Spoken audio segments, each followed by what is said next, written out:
نبی کے دین پہ مٹنے کی بات کرتے رہو، حسین جیسا نہیں جاتا۔ باللہ من الشیطان الرجیم، بسم اللہ الرحمن الرحیم۔ إنا أرسلنا نوحا إلى قومه أن أنذر قومك من قبل أن يأتيهم عذاب أليم قال يا قوم إني لكم نذير مبين أن اعبدوا الله واتقوه وأطيعون يغفر لكم من ذنوبكم ويؤخركم إلى أجل مسمى إن أجل الله إذا جاء لا يؤخر لو كنتم تعلمون قال رب إني دعوت قومي ليلا ونهارا فلم يزدهم دعائي إلا فرارا وإني كلما دعوتهم لتغفر لهم جعلوا أصابعهم في آذانهم واستغشوا ثيابهم وأصروا واستكبروا استكبارا ثم إني دعوتهم جهارا ثم إني أعلنت لهم وأسررت لهم إسرارا۔ سورۃ نوح مکیۃ، سورہ نوح مکہ مکرمہ میں نازل ہوئی۔ اس میں 28 آیتیں اور 2 رکوع ہیں۔ بسم اللہ الرحمن الرحیم، شروع کرتا ہوں اللہ کے نام سے جو بڑے مہربان نہایت رحم والے ہیں۔ انا ارسلنا نوحا الى قومه، اللہ رب العزت ارشاد فرماتے ہیں کہ بے شک ہم نے حضرت نوح علیہ السلام کو ان کی قوم کی طرف رسول بنا کر یہ پیغام دے کر بھیجا، ان انذر قومک من قبل ان یأتیہم عذاب علیم، کہ اپنی قوم کو اس بات سے ڈرائیں کہ یہ زندگی ختم ہونے والی ہے، قبل اس کے کہ ان پر دردناک عذاب آئے۔ قال یا قوم انی لکم نذیر مبین، چنانچہ نوح علیہ السلام اپنی قوم کے سامنے کھڑے ہو کر فرمانے لگے، اے میری قوم، بے شک میں تمہارے لیے پیغمبر ہوں، صاف صاف غلط باتوں سے ڈرانے والا ہوں کہ کہیں اس پر عمل کر کے جہنم رسید نہ ہو جاؤ۔ ان اعبدوا اللہ واتقوہ واطیعون، اس بات کا دھیان دو کہ اللہ کی عبادت کرو، اسی سے ڈرتے رہو اور اسی کی اطاعت کرو۔ یغفر لکم من ذنوبکم ویؤخرکم الی اجل مسمى، ان نیک کاموں کے نتیجے میں اللہ رب العزت تمہارے گناہوں کو بخش دیں گے اور تم کو ایک متعین مدت تک موقع دیں گے۔ ان اجل اللہ اذا جاء لا یؤخر، تم ابھی گناہوں میں مست ہو، یہ سن لو کہ تمہیں مرنا ہے، اللہ کی طرف سے وقت مقرر ہے، بے شک اللہ کا مقررہ وقت جب آ جائے گا تو وہ مؤخر نہیں ہوگا۔ لو کنتم تعلمون، کاش کہ تم جان لیتے۔ قال رب انی دعوت قومی لیلا ونہارا، نوح علیہ السلام 950 سال تک تبلیغ کرنے کے بعد اپنے رب سے اس طرح گفتگو کر رہے ہیں کہ اے میرے رب، بے شک میں نے اپنی قوم کو دن میں بھی آپ کی طرف بلایا، رات میں بھی آپ کی دعوت دی، فلم یزدہم دعائی الا فرارا، تو میں جتنا ان کو آپ کی طرف بلاتا تھا اتنا ہی وہ بھاگنے کی راہ اختیار کرتے تھے۔ وَإِنِّي كُلَّمَا دَعَوْتُهُمْ لِتَغْفِرَ لَهُمْ جَعَلُوا أَصَابِعَهُمْ فِي آذَانِهِمْ، اور جب بھی میں ان کو توحید کی ایک اللہ کی دعوت دیتا تاکہ آپ ان کو بخش کر جنت میں داخل کریں، وہ میری بات نہیں سنتے، سامنے ہوتے تو اپنے کانوں میں نہ سننے کے لیے انگلیاں ٹھوس لیتے، وَاسْتَغْشَوْا ثِيَابَهُمْ، اور کپڑا اوڑھ کر لیٹ جاتے، وَأَصَرُّوا وَاسْتَكْبَرُوا اسْتِكْبَارًا، اور کفر پر اصرار کرتے اور تکبر کرتے رہتے۔ ثُمَّ إِنِّي دَعَوْتُهُمْ جِهَارًا، اے میرے رب پھر میں نے ان کو علی الاعلان مجمع عام میں دعوت توحید دی، آپ کی طرف بلایا۔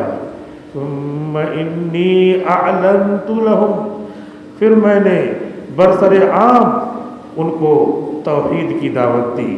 واسررت لهم اسرارا، اور میں ان کے گھر چپ کے جا کر بھی دعوت دیتا رہا۔ فقلت استغفروا ربکم، میں ان سے جا کر کہتا کہ اپنے رب سے اپنے گناہوں کی معافی مانگ لو، ابھی وقت ہے۔ انہو کان غفارا، بے شک تیرا رب گناہوں کو معاف کرنے والا ہے۔ یرسل السماء علیکم مدرارا، گناہوں کو معاف کرنے اور معافی کی طلب اور توبہ کرنے کے نتیجے میں اللہ تعالیٰ تم پر موسلا دھار بارش برسائے گا۔ وَيُمْدِدْكُمْ بِأَمْوَالٍ وَبَنِينَ، اور توبہ کی برکت سے تمہارا مال بڑھا دے گا، تمہاری اولاد میں برکت دے گا۔ وَيَجْعَلْ لَكُمْ جَنَّاتٍ وَيَجْعَلْ لَكُمْ أَنْهَارًا، تمہارے باغات میں خوب برکت دے گا اور تمہارے لیے نہریں بہا دے گا۔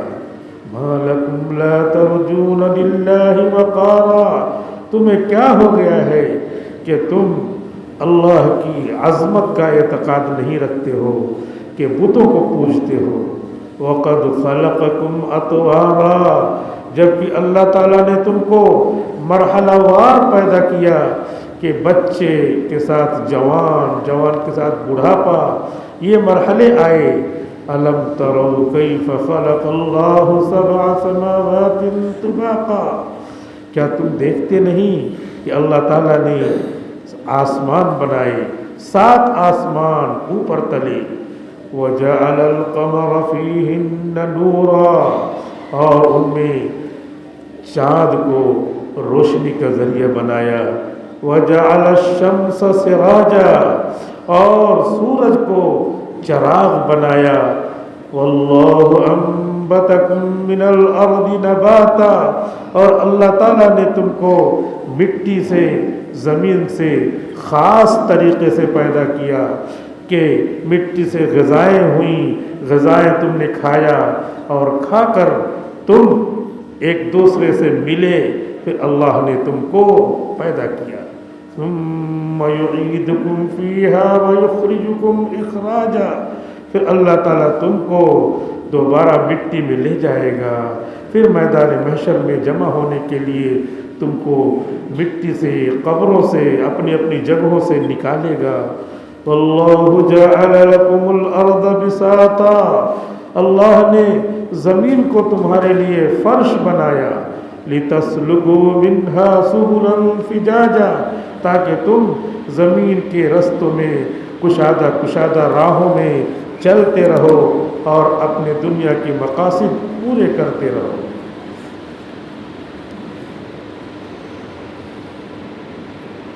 آج جمعہ کا دن ہے، رمضان المبارک کی دوسری تاریخ ہے، اور ہم نے سورہ نوح کی تفسیر شروع کی ہے۔ ابھی آپ نے ترجمہ، تلاوت اور بیچ بیچ میں مختصر تفسیری کلمات سنے۔ رمضان کے مہینے میں ہر چیز اللہ تعالیٰ بڑھا دیتے ہیں، مومن کی روزی بڑھا دیتے ہیں، مومن کے ہر نیک عمل میں برکتیں اللہ تعالیٰ ڈال دیتے ہیں۔ ایک مرتبہ سبحان اللہ پڑھیں گے تو 70 مرتبہ سبحان اللہ کے برابر ثواب، ایک جمعہ پڑھیں گے 70 جمعہ کے برابر ثواب، ایک فرض کو اللہ تعالیٰ 70 فرض کے برابر ثواب کے ساتھ دیتے ہیں۔ ہر چیز اللہ تعالیٰ نے رمضان کے مہینے میں ایمان والوں کے لیے بڑھا دی ہے۔ اللہ رب العزت دیکھتے ہیں کہ یہ بندہ اپنی خواہشات کو میرے لیے چھوڑ رہا ہے، کھانے کا من کہہ رہا ہے لیکن نبی کا حکم ہے 30 دن روزہ رکھنا ہے تو کھانا چھوڑ دیا۔ پانی پینے کا من کہہ رہا ہے، ارے میں روزہ ہوں، اللہ کے نبی کا حکم ہے، اللہ کا حکم سنایا ہے، پانی چھوڑ دیا۔ اپنی خواہش کو اللہ کے حکم کے سامنے دبایا۔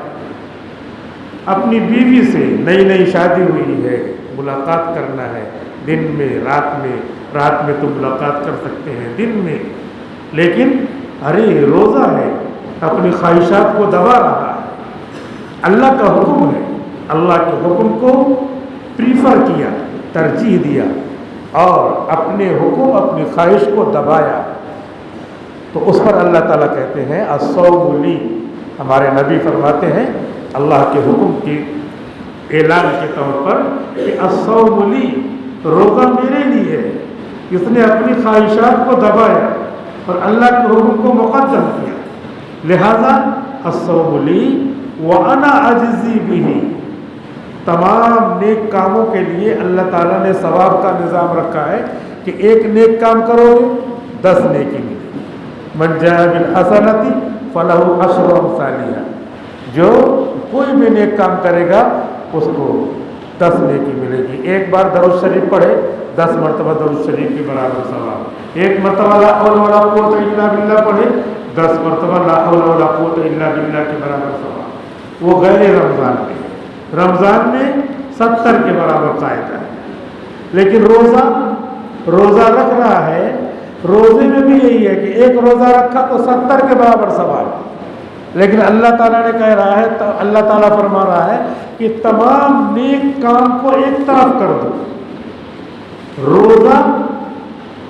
روزے کا ثواب پہلے روزہ میرے لیے خاص طور پہ ہے اور میں اس کا اسپیشل ثواب دوں گا۔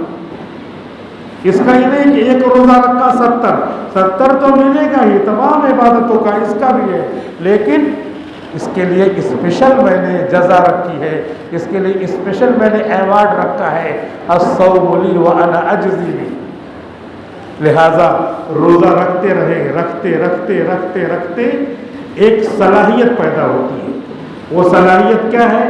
وہ صلاحیت یہ ہے کہ اللہ کے حکم کو پہلے کرو، اپنی خواہش کو بعد میں کرو، اللہ کے حکم کو مقدم کرو، پریفر کرو، اور خواہش کو بعد میں کرو۔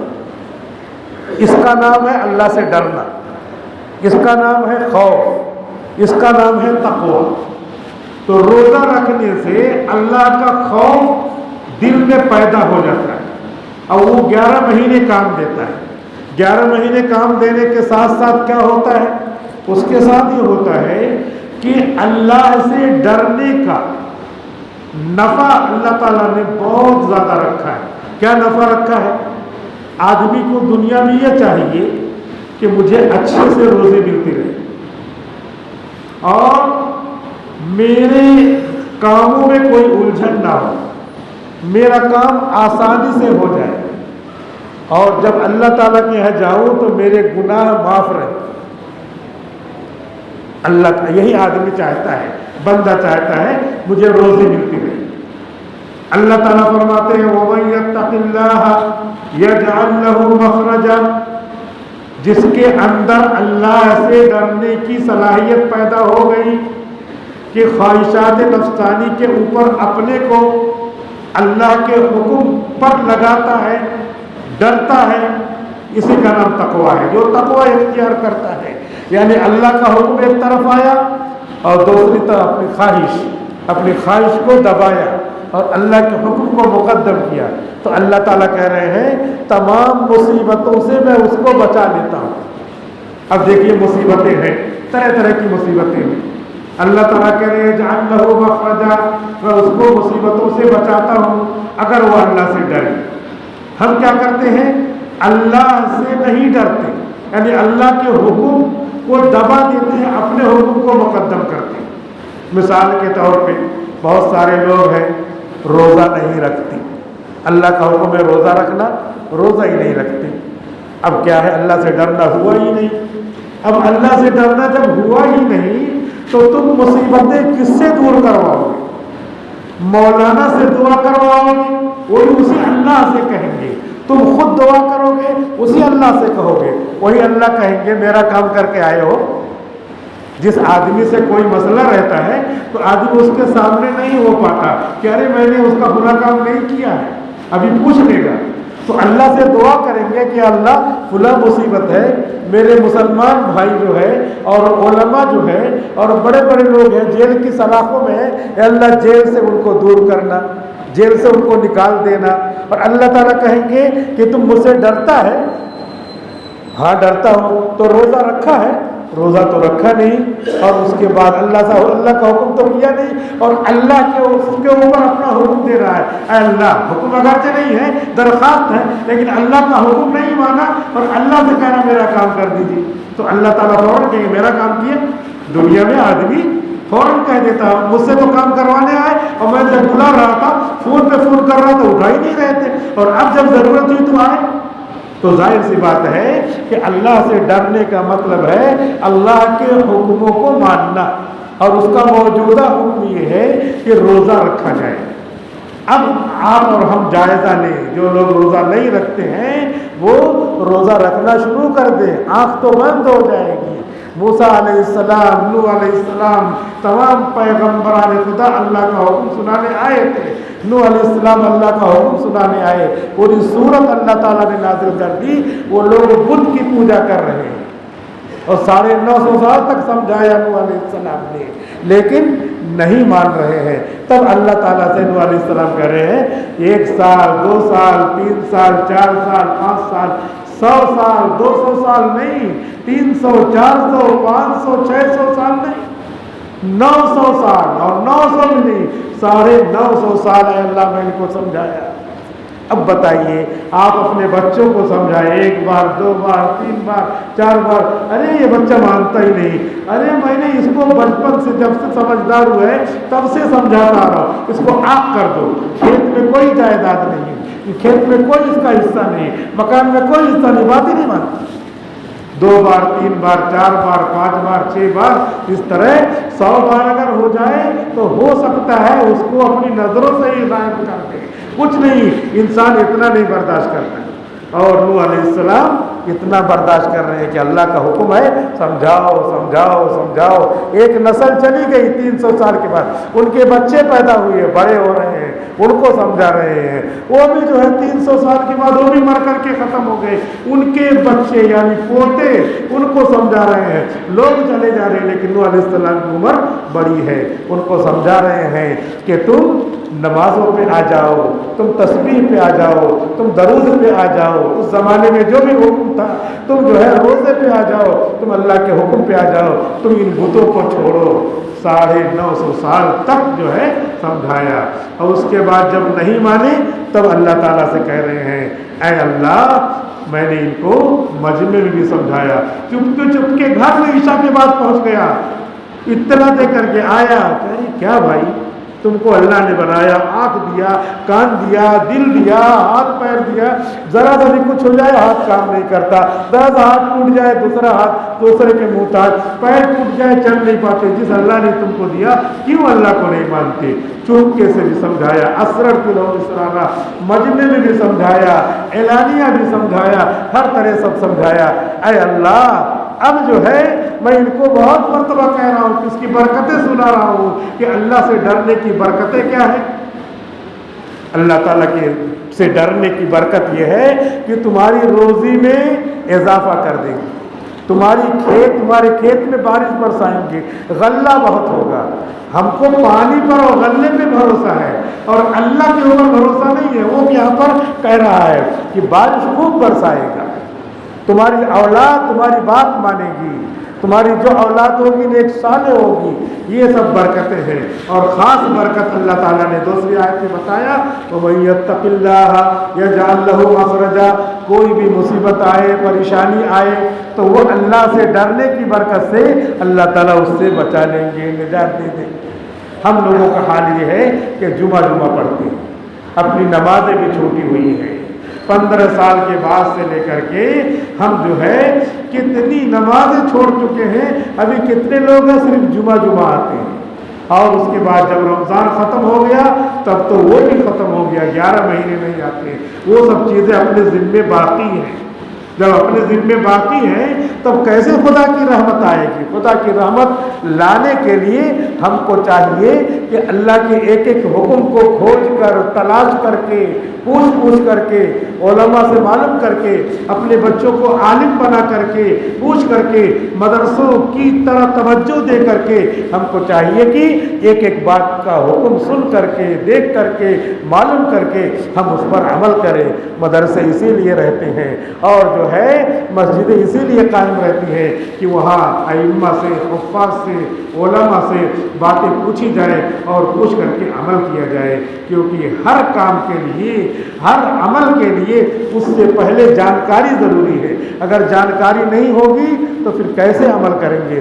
جانکاری نہ ہونے کی وجہ سے کتنی لوگوں کو ایسے دیکھا ہے کہ صحیح سے کرسی پہ نماز نہیں پڑھ سکتے، صحیح سے بیٹھ کر کے جو ہے نماز نہیں پڑھ سکتے، کہ بیٹھ کر کے نماز پڑھ رہے ہیں تو رکوع میں جا رہے ہیں تو اس طرح تو ٹھیک ہے، یہ تو سجدے میں جا رہے ہیں تو سجدہ نہیں کر پا رہے بیچارے، معذور ہیں، تو ایسے ہاتھ زمین پہ رکھ کے ایسے جھک جا رہے ہیں۔